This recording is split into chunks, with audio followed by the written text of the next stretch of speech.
Reflexão nessa hora, eu quero ler com você o texto de Gênesis 9, do 12 ao 16. Coincide com chuva. Mas vamos lá. Gênesis 9, do 12 ao 16, diz a palavra do Senhor. Disse Deus: este é o sinal da minha aliança que faço entre mim e vós, e entre todos os seres viventes que estão convosco, para perpétuas gerações. Porei nas nuvens o meu arco, será por sinal da aliança entre mim e a terra. Sucederá que quando eu trouxer nuvens sobre a terra e nelas aparecer o arco, então me lembrarei da minha aliança, firmada entre mim e vós, e todos os seres viventes de toda a carne, e as águas não mais se tornarão em dilúvio para destruir toda a carne. O arco estará nas nuvens. Vê-lo-ei e me lembrarei da aliança eterna entre Deus e todos os seres viventes de toda a carne que há sobre a terra. Amém. Palavras do Senhor. Amém. Hoje nós encerramos as nossas meditações sobre a família, nesse mês de maio, com um desafio: felizes para sempre. Amém. Será que isso é possível? Né? Todo mundo quer ser feliz, né? A gente quer que a nossa família seja feliz. E com certeza, talvez você já tenha descoberto que a gente não é feliz o tempo todo. A gente bem que gostaria, mas não é. E que talvez isso seja uma utopia também, ter uma família feliz. E será mesmo que, apesar de ser uma utopia, minha família pode ser feliz, ou pelo menos vislumbrar um pouquinho sobre isso? Eu sempre costumo dizer aos irmãos, né, que a Bíblia não fala o que é ser feliz, mas ela fala como pessoas felizes são. E aí serve pra gente de parâmetro. Ou seja, ela não tem a receita da felicidade, mas ela diz como pessoas felizes podem ser e, portanto, por que não a nossa família? A gente vai aprendendo ao longo da nossa caminhada. A gente viu no primeiro domingo, que foi no Dia das Mães, sobre a importância de estarmos em Cristo para os nossos relacionamentos entre pais e filhos. Então, em Jesus, isso é possível. Estando em Cristo, é possível pensar que há uma possibilidade de a gente ser feliz. E a gente falou sobre várias coisas também a semana passada, quando a gente falou sobre Pentecostes, né? E a importância do Espírito Santo direcionando a nossa família, a nossa vida, e como ele pode reavivar vale de ossos secos. E também pode reavivar a nossa vida, portanto, também a nossa família. É como a gente pede, a gente ora por pessoas que às vezes Deus fala, a gente acha que não tem mais solução, mas para Deus não existe impossíveis. Amém. Se até ossos secos levantaram e louvaram o Senhor, quanto mais pessoas que estão perdidas e que podem ser alcançadas pela palavra do Senhor. E hoje, quando eu penso então em felicidade, em várias coisas, não tem como a gente não pensar na questão de assumirmos uma aliança em relação a isso. E esse texto falou muito forte no meu coração. Todas as vezes que chove e tem sol, a gente pode ver o arco-íris. É muito lindo quando eu estou vindo de Araraquara, e geralmente São Carlos chove mais que Araraquara, a gente vê aquele arco lindo, vai chegando perto de Ibaté, assim, é aquela coisa maravilhosa, muito bonito. Geralmente no final da tarde, porque o sol tá para lá, né, morada do sol, bate para cá, você vê aquele arco, a coisa mais linda. O Adilson que mora em Ibaté, você olha para cá, você vê, não é? É lindo, é lindo. O arco é nosso. O arco é de São Carlos. O fato é que o arco-íris é um fenômeno óptico, né? E meteorológico.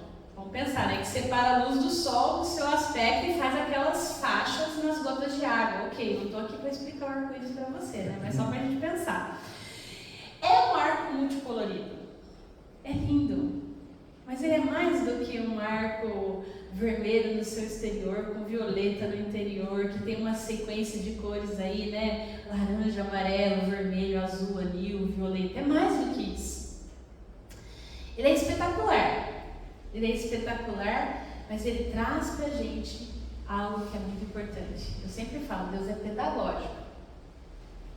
Ele não, é como um pai ensinando uma criança, não basta falar, né? Você tem que ir lá então Deus vai lá e desenha o arco-íris para lembrar a humanidade de um pacto, de um concerto, de uma aliança. Deus, Ele entra numa relação de aliança com Noé. Então a gente lê aqui o texto pós-dilúvio. Então Deus acaba com a terra com o dilúvio. E aí Ele fala para Noé: olha, a partir daqui eu assumo um compromisso com vocês que eu não vou fazer isso novamente. E toda vez que a gente olha para o céu, a gente lembra isso. O arco, a aliança é um sinal. É um sinal de compromisso. É um sinal de compromisso de Deus para conosco. A gente não sabe se Noé já tinha visto esse arco outras vezes ou não. E aí entra uma outra conjuntura de ideias que eu não vou discutir aqui, né? Porque tem gente que defende que não tinha chovido antes de Noé. E tem gente que defende que já tinha chovido sim e foi. Então, a gente não vai entrar nessa seara. Talvez ele já tivesse visto antes ou não, a gente não sabe. O fato é que a partir desse momento, o arco-íris foi ressignificado para Noé. E eu queria pensar, já que Deus é pedagógico, essa passagem, ela instrui sobre a verdadeira natureza sacramental das coisas. Né? O Adilson falou da Marcela, né? A gente falou de sacramento, celebrou o batismo semana passada, teve ceia. A gente sempre lembra que o sacramento é um sinal exterior, visível, de uma graça interior, espiritual, que aconteceu dentro da gente, parafraseando Agostinho. A fé, ela se apega a promessas anexadas ao sinal. Então tem um sinal. Então toda vez que a gente celebra o batismo, a gente celebra a ceia, a gente reaviva a nossa fé. Então, o sinal, ele fortalece a confirmação, ele confirma a crença de que Deus vai cumprir a sua promessa. É isso. Quando não existe fé na promessa, não tem como a gente também fazer com que o sinal seja reafirmado. A palavra e o sinal, elas não estão separadas. Porque o arco-íris só por si só é um arco-íris. Eu posso usar ele para tantas coisas, várias coisas, como é utilizado hoje em dia. Mas quando tem uma promessa, quando tem uma fala, isso reforça o sinal. Então, para nós, cristãos, entendemos que arco-íris é um compromisso de Deus com a humanidade, que não vai haver mais, então, morte de toda a criação, ou pelo menos, vamos pensar aí, naquela existente naquele momento, através de chuva, né, de inundação. Então, hoje a gente pensa, e quando a gente pensa em aliança, tudo isso, né, quando a gente pensa no ar, que a gente olha para o céu, a gente lembra das estações, a gente lembra das crises, a gente lembra da tempestade. Porque para ter o arco-íris teve tempestade, certo? Choveu. Mesmo que seja pouco, ou geralmente muito. E aí, olhando para a nossa vida, talvez a gente pense em tempos de clausura, como foi a arca. Ficar lá fechado, porque foram 40 dias de chuva, 40 dias de chuva e sol. Chuva e sol. Ô Senhor, 40 noites e dias de chuva. E depois, a gente não sabe quanto tempo demorou para as águas baixarem. A gente não tem noção de quanto tempo Noé ficou dentro da arca com a sua família, cuidando dos animaizinhos lá. A gente não tem noção. Então, quando a gente olha também para o arco-íris, a gente vê o quê? A convicção de que acabou aquele tempo de clausura. Porque se tem o arco-íris, quer dizer que parou de chover. Quer dizer que logo vai sair daquele tempo de dificuldade. Porque imagino que não seja nada agradável ficar dentro de uma arca 40 dias e mais um tempo para baixar. Haja visto que a gente passou na pandemia. Né? Araraquara foi a cidade dos lockdown. Teve depois. Aqui em São Carlos menos, mas foi gostoso ficar dentro de casa sem poder sair, sem ver ninguém? Não, né? Então dá pra gente ter uma ideia de como Noé também, quando viu esse arco, ficou feliz. O fato é que aquele que tem aliança com Deus tem certeza de que o dilúvio uma hora vai passar. Basicamente é isso que o arco traz. Ou seja, em algum momento as coisas vão voltar ao equilíbrio. Tem um sinal, tem uma promessa. É isso, quando junta as duas coisas. Quando a gente celebra a mesa, né? É o sinal e a promessa. Eu celebro, eu trago a memória. Quando eu volto os olhos para minha família, a gente pode afirmar que um casamento sem aliança é um eterno dilúvio. E aqui eu queria pensar com você o seguinte: o arco-íris é símbolo da aliança que Deus fez com a humanidade. Depois que a chuva vai, ele aparece no céu, independentemente da gente querer ou não. E nos lembra dos ciclos e as estações da vida. E aqui eu queria fazer um parênteses bem rápido, trazendo a memória dos irmãos Eclesiastes 3. Lembra desse texto? É bem popular, né? Que há tempo para tudo debaixo do céu e da terra. E quando a gente olha para a nossa vida, para o casamento, e aí hoje eu vou falar realmente da família, no sentido da gente pensar numa família nuclear, quando a gente se coloca no altar e a gente testemunha, a gente coloca a aliança,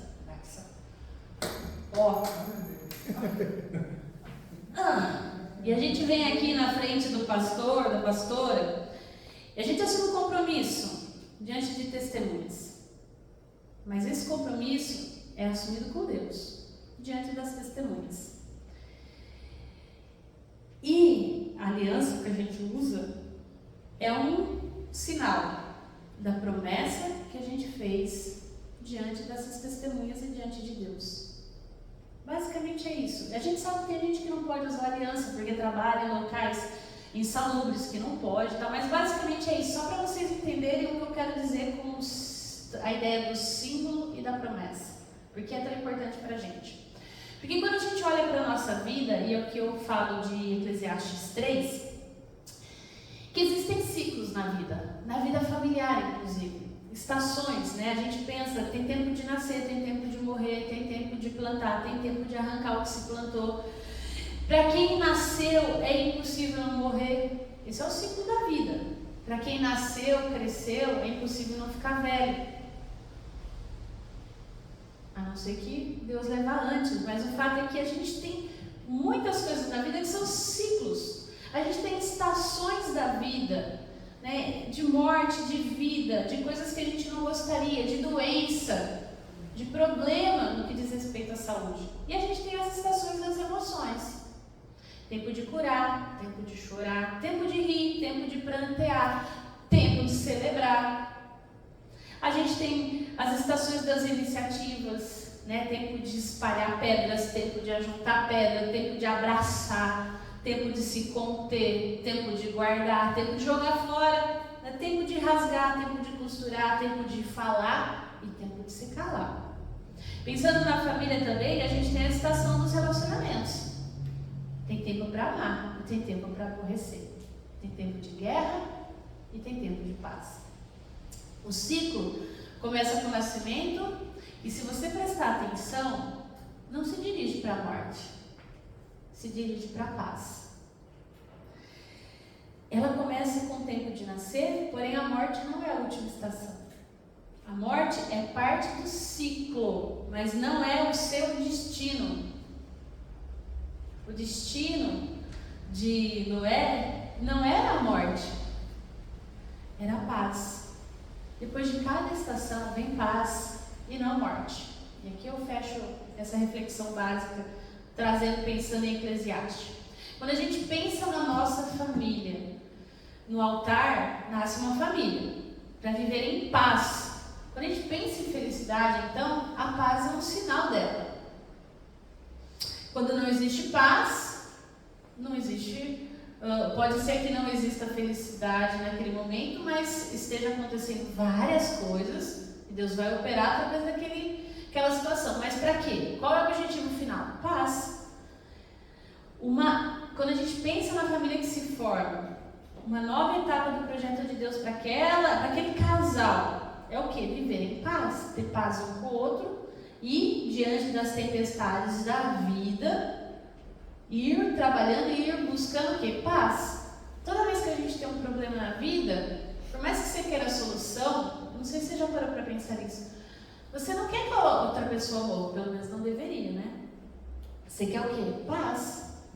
Você está passando uma dificuldade. Nossa, não vejo a hora de ter paz nessa situação, não é? Então, é preciso se lembrar que quando a gente pensa no casamento, né, a gente fala da aliança, do arco-íris que foi estabelecida no dia do casamento é para enfrentar essas estações da vida, fazendo aqui uma mudança de Noé para a família, é basicamente isso. Algumas delas dão a sensação de que são as últimas que a gente vai suportar. Tem tempestades e dilúvios e situações na vida em que a gente acha que já deu. Para mim não dá mais a partir daqui. Talvez vai chegar algum momento que sim, não vai dar mais.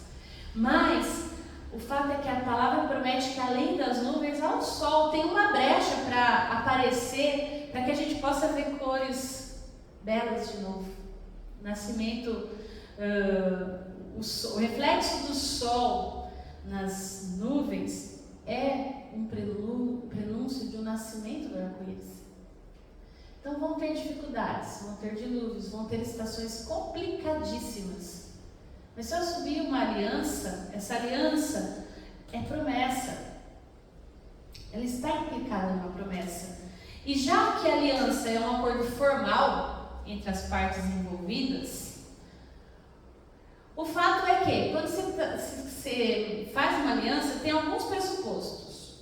Ou uma das partes é superior que a outra e faz a aliança, ou ambas estão em pé de igualdade e querem firmar o passo. No caso do casamento, o homem e a mulher estão em pé de igualdade, vamos firmar um trato. No caso de Deus e Noé, não. Deus é superior à humanidade, é superior a Noé. Então, o que Deus faz? Para dar segurança para Noé, ele faz a aliança. Eu me comprometo em não acabar mais com a humanidade a partir do dilúvio. E nós presbiterianos, nós entendemos que a história da Bíblia, a história de salvação que nós temos, ela se move de Adão a Abraão, do Sinai até Cristo, e Deus realiza, a partir da história humana, alianças ao longo de todo esse período. Ele vai traçando alianças com o povo.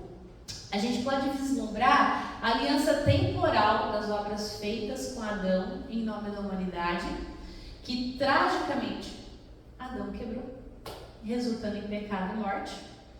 E a aliança da graça, feita em Cristo Jesus para a salvação do povo de Deus, que nós chamamos, muito interessante, de teologia do pacto. Se você nunca ouviu falar, basicamente é isso. E eu queria deixar essa frase falando sobre isso, né? O plano e as promessas de Deus são progressivamente revelados e cumpridas por meio de uma pluralidade de alianças. Essa é a nossa visão. Nós reconhecemos que todas as alianças pós-queda, ou seja, depois que Adão quebrou a primeira aliança, qual era a aliança de Deus com Adão? O que Deus fala para Adão lá em Gênesis 3? Não é para você comer da árvore do conhecimento do bem e do mal. Foi a primeira aliança. Sabe aquela coisa de combinado não sai caro?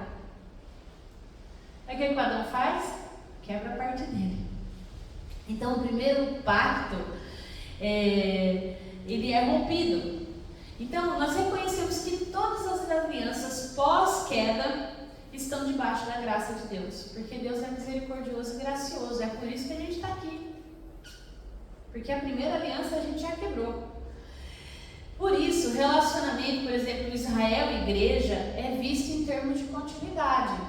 Isso é, os dois por natureza são essencialmente o mesmo. Deus vai lá e faz uma aliança com Israel e depois em Cristo faz uma aliança com a igreja. Nós somos então o Israel do Senhor. Basicamente é isso. Então, existem sinais dessa aliança. No caso de Israel, a circuncisão. No nosso caso, o batismo. É importante a gente pensar nisso. Ou seja, a realidade espiritual daqueles que são eleitos por Deus. Deus chamou o povo de Israel e fechou acordo, aliança da circuncisão. Com a igreja é batismo, é graça.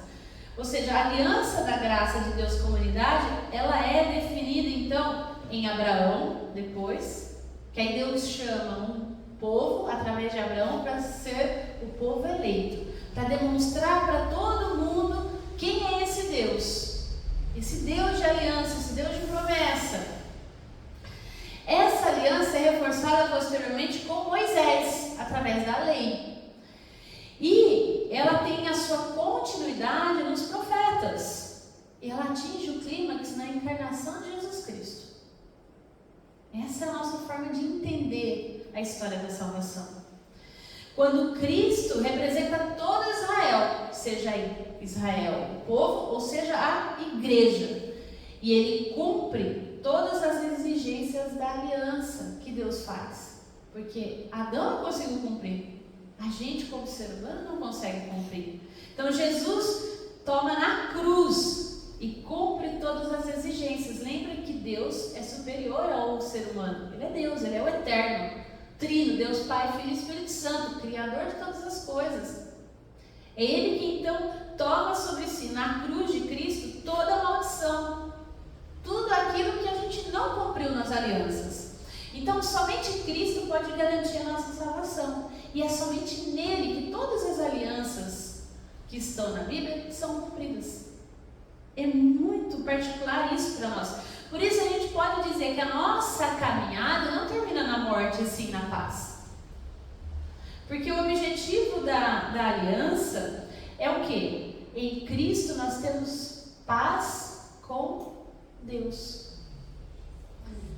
E tendo uma vez paz com Deus, é a certeza do quê? De que a gente não vai, a morte não é o nosso fim. Nós estamos estudando Apocalipse, então a paz com Deus é o objetivo final.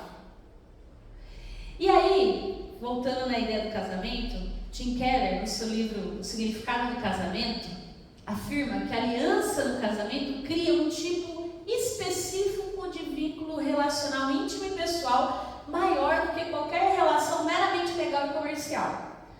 Ele vai dizer que isso é muito mais durável, comprometida e incondicional do que uma relação baseada meramente em sentimentos e afeições.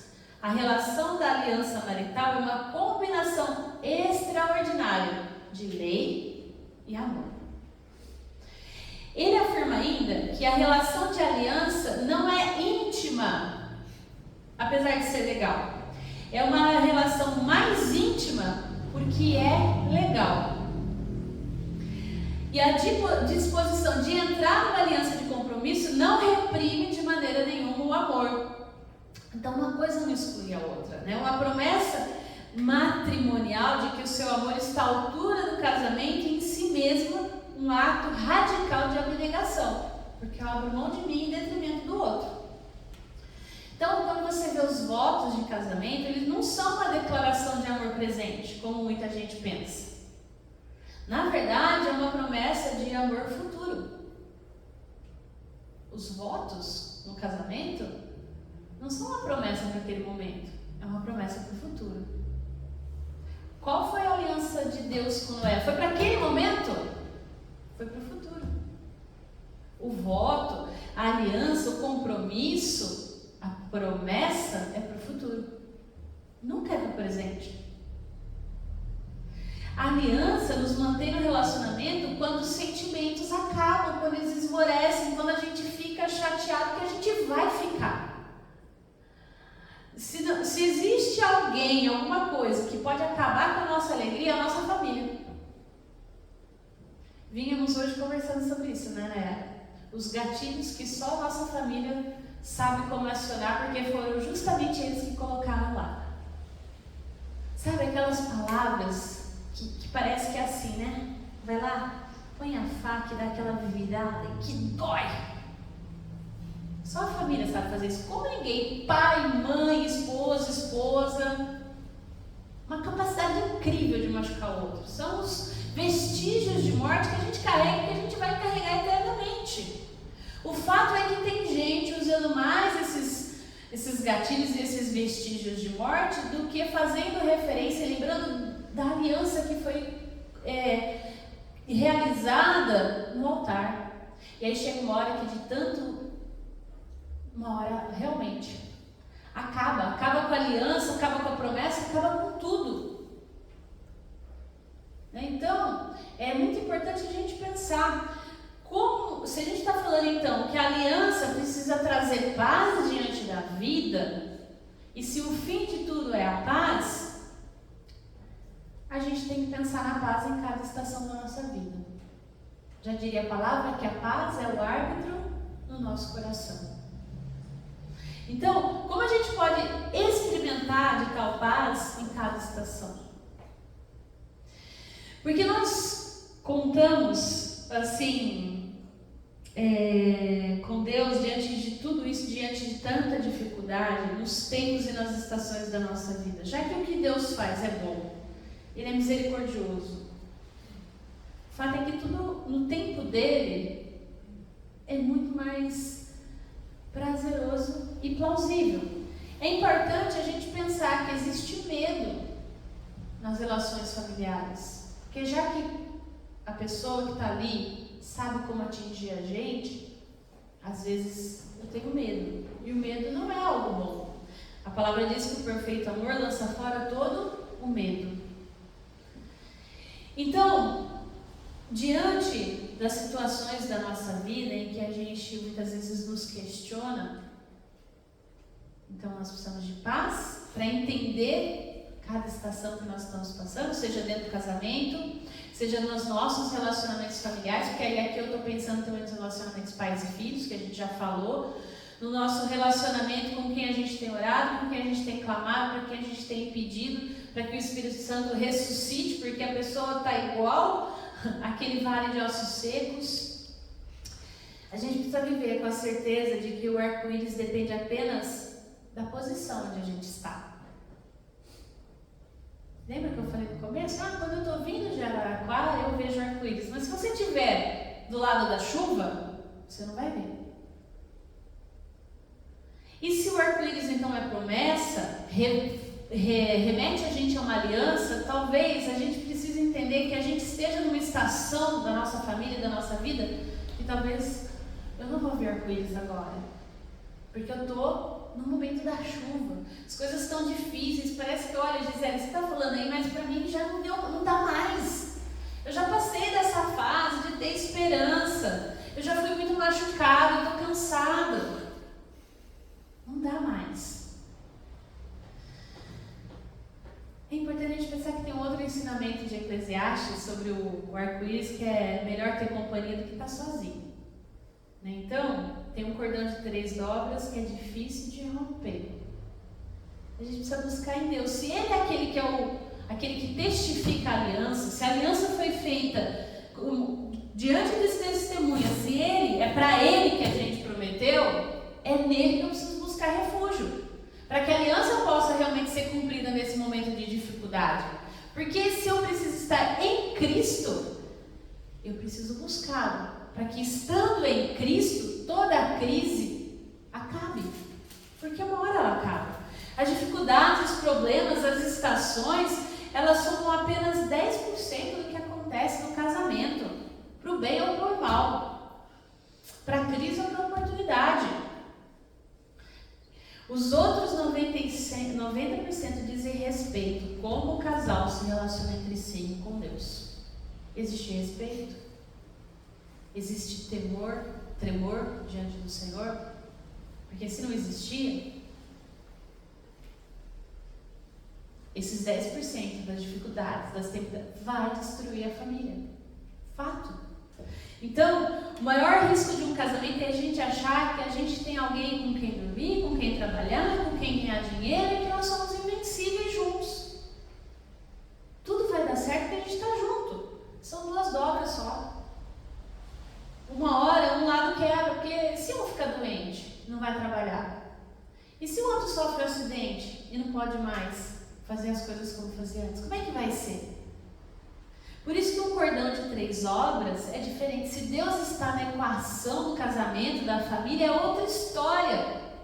Então, é a atitude de viver cada etapa no tempo do Senhor que traz paz à família. É buscar no Senhor referência. Porque se eu prometi diante dele, e ele é aquele que garante as alianças, ele não vai ajudar, ele não vai dar direção, ele não vai fortalecer. É o exemplo do arco-íris que Deus nos dá. Há uma aliança no coração de Deus entre ele e os seres humanos. É preciso que os cônjuges cumpram a parte que lhes cabe para que haja equilíbrio na história deles. Eu sempre costumo dizer que quando a gente olha para o livro de Efésios e a gente fala sobre a questão lá de submissão feminina, por exemplo, é muito mais difícil para o homem do que para a mulher, mas ninguém acredita em mim. Porque é o seguinte, lá diz o que? Um submeta-se ao outro, né? Então a mulher submeta-se ao homem. E o homem tem que fazer o quê? Amar a mulher como Cristo amou a igreja. O que Cristo fez pela igreja? Morreu por ela. E a submissão feminina, ela não é feita, então eu me submeto. Não, é tudo feito em Cristo. Ou seja, se o marido está debaixo de Cristo e ele ama a mulher como Cristo amou a igreja, como não se submeter? Como não? Essa relação é mais que perfeita. Por quê? Porque Cristo está envolto, Deus está nessa relação. Então, quando a gente pensa na questão da aliança, o que eu quero reforçar aqui para vocês é que Deus tem uma aliança com a humanidade, Ele não vai abandonar essa aliança. E por que a gente costuma abandonar as alianças de forma tão simples, como se fossem qualquer coisa? E aí, lembre-se que a própria caminhada familiar, que procede para a gente ingredientes para transformação, para viver bem, para felicidade, para ter paz. Porque uma coisa é certa, o tempo passa, os cônjuges mudam. E talvez você ache que seu marido ou sua esposa não seja mais a mesma pessoa que você casou. E de fato ele não é mais. Você também não é mais aquela pessoa que você se casou. E isso independente do tempo, tá? A gente muda. O fato é que a aliança que vocês realizaram no primeiro dia da caminhada de vocês leva vocês a insistir nesse relacionamento, a pedir a Deus sabedoria, discernimento e entendimento para caminhar junto e parar de se machucar e colocar diante dele, para ele, tudo que tem sido difícil. E aí eu convido você a refletir sobre as promessas firmadas, a aliança que vocês selaram no primeiro dia da sua família, o desafio de amar essa pessoa que está ao seu lado e de uma forma que ela se sinta amada. Porque a gente também quer amar as pessoas do nosso jeito, mas será que aquela pessoa vai se sentir amada desse jeito? Será que não cabe para a gente também um esforço de se colocar no lugar do outro e de se comunicar, de perguntar e de falar? Lembra o que eu falei naquela primeira mensagem? Como famílias fortes são? Que existe um comprometimento mútuo com a família, um investimento de tempo junto, boa comunicação, atitude de gratidão mútua, compromisso espiritual e a capacidade de resolver problemas em uma situação de crise. Tudo isso é feito com respeito, confiança, admiração, estando no Senhor. Se existe um segredo para ser feliz, é estar no Senhor. Ele é fiel, ele não só faz a promessa, como ele dá para a gente um sinal. Ele sabe que não vai ser fácil. Ele sabe que o pecado deixou a gente quebrado, moído, que as nossas relações são difíceis até com a gente mesmo. Que a gente vive de crise em crise algumas vezes. E não de fé em fé, como deveríamos. Mas o fato é que uma família feliz é uma utopia possível por causa daquele que prometeu. E eu deixei essa frase aqui do pastor presbiteriano Doug, eu não sei se eu vou saber falar isso, Donald McClellan, não sei, em inglês, fala isso, Adilson. Eu sei. Fala, eu sou professor de inglês, não tradutor de nome difícil. Mas ele fala o seguinte: A graça nos diz que somos aceitos como estamos. Podemos não ser o tipo de pessoa que desejaríamos.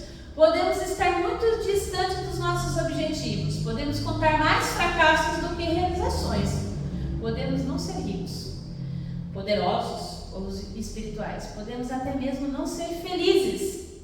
Mas somos, apesar de tudo, aceitos por Deus e seguros nas suas mãos. Essa é a promessa feita a nós em Jesus Cristo. Uma promessa na qual nós podemos confiar. É em Jesus Cristo que a gente pode buscar uma família forte e feliz. Somos embebidos da graça e na presença do Senhor, do Deus da aliança, em que essa utopia é possível. Fora dela, além do engano do pecado, há um pavor de tormenta, de tempestade o tempo todo. Sabe por quê? Porque você não sabe se está agradando o suficiente, você não sabe qual é que é. Afastar-se da presença de Deus é trágico para qualquer família. Quando um dos cônjuges vai para longe de Deus, e às vezes pode usar até religião, mas estar longe de Deus, chega uma hora que não tem conserto para continuar aquela aliança comprometida no altar. E Deus é capaz de curar tudo isso. Então, afastar-se da presença é trágico. O resultado é dor, sofrimento, divisão, abandono, infidelidade, desencanto, desconfiança, assassinato, divórcio, por aí vai. Em Cristo nós podemos falar como salmista: na tua presença, a plenitude de alegria. Amém. Então a alegria é um fruto do Espírito, que ela vem acompanhada de todos os outros frutos, né? Amor, paz, bondade, delicadeza, longanimidade, fidelidade, mansidão, domínio próprio. Nenhuma dessas características é natural para a gente. Elas vêm por causa do Espírito de Deus. Isso é graça, é a aliança da graça, é bondade de Deus. Eu não sei qual estação a sua família se encontra hoje. O que eu sei é que Deus quer te abençoar por misericórdia, por amor, por graça. Seja grato. E aí, a raiz da alegria é a gratidão. Não é a alegria que nos torna agradecidos, é a gratidão que nos faz felizes. Amém. Já diria Breno Meyer. Então agradeça. Agradeça pela sua família. Não sei como ela está. Tenho certeza que talvez não como você queria que ela estivesse.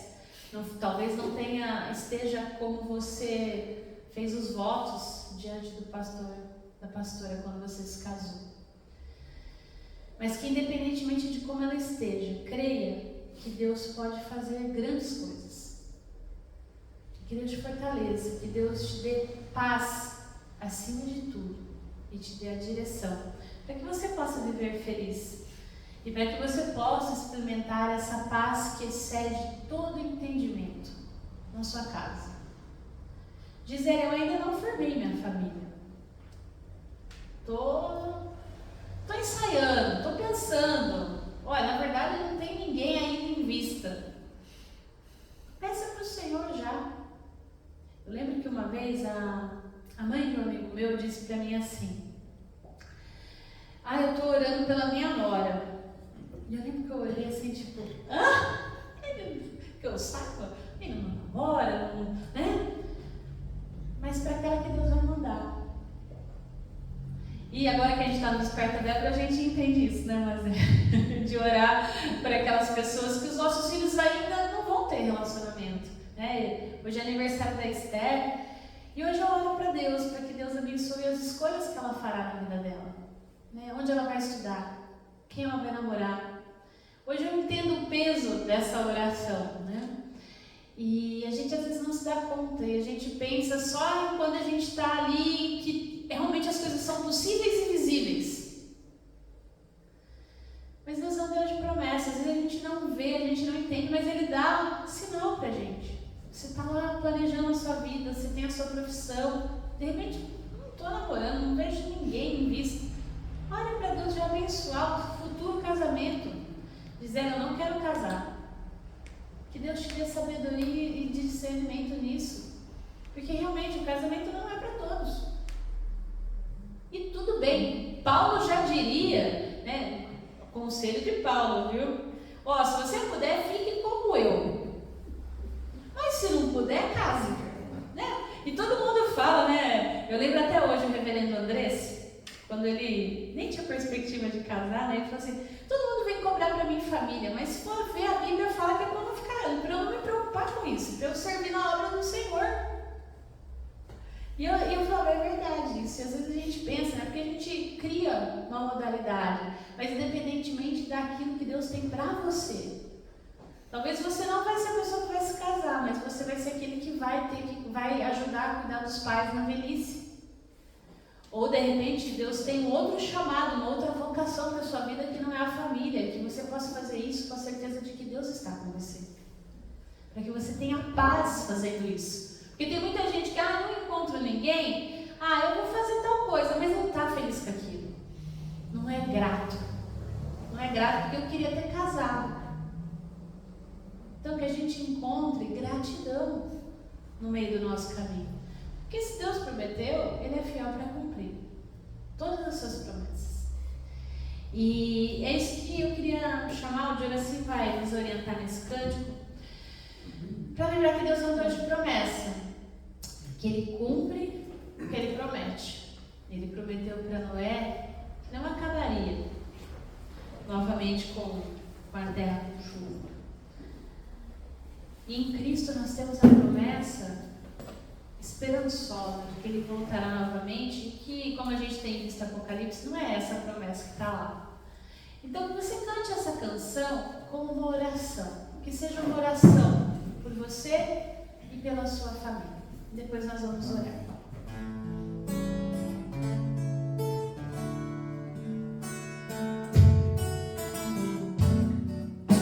Sei que os teus olhos perfeitos permanecem em mim. Meus ouvidos foi simples para ouvir meu clamor. Posso até chorar, mas a alegria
nessa Sim, hora, Senhor. Pai. Que o Senhor seja sobre a sua igreja que aqui está, Pai.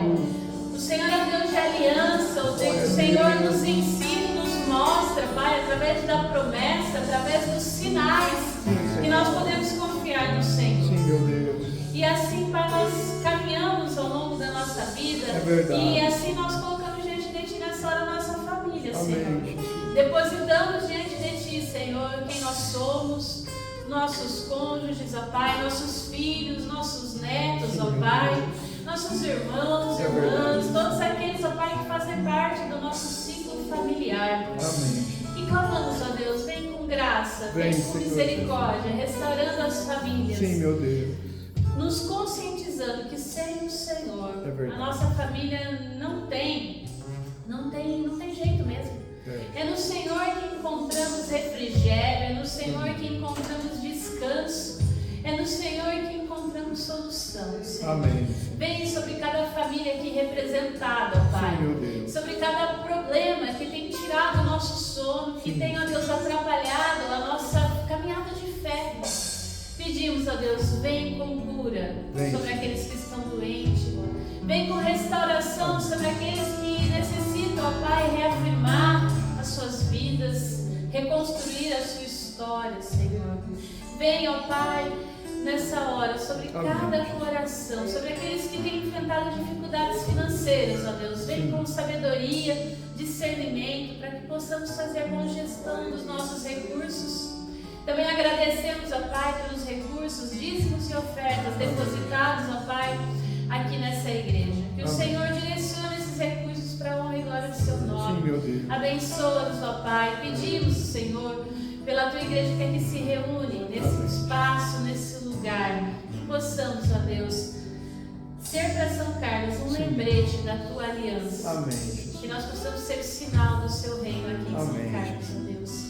Fortalece-nos, fortalece nossas igrejas mães, abençoa a Catedral Evangélica, a Igreja de Araraquara, Secretaria de Evangelização, Deus. Abençoa cada pastor e cada pastora do teu reino, Amém. da tua igreja. Seja com o teu povo aqui reunido. Aquilo que nós oramos e aquilo que nós aqui, Senhor, também não verbalizamos, porque o Senhor sonda e conhece. É verdade. Entregamos diante de Ti através da oração que o Seu Filho Jesus nos ensinou, dizendo: Pai nosso, Pai nosso que que estás estás no nos céu, céus, santificado seja o Teu nome. Venha o Teu reino, seja feita a Tua vontade, assim na terra como nos céus. O pão nosso de cada dia nos dai hoje. Perdoa as nossas dívidas, assim como nós perdoamos aos nossos devedores. E não nos deixes cair em tentação, mas livra-nos do mal. Pois Teu é o reino, o poder e a glória para sempre. Amém. Irmãos e irmãs, recebam a bênção. Que a graça do nosso Senhor Jesus Cristo, o amor de Deus Pai, a comunhão e as consolações do Espírito Santo seja sobre você, sobre a sua família e sobre todo o povo de Deus espalhado pela face da terra, hoje e sempre. Amém. Amém.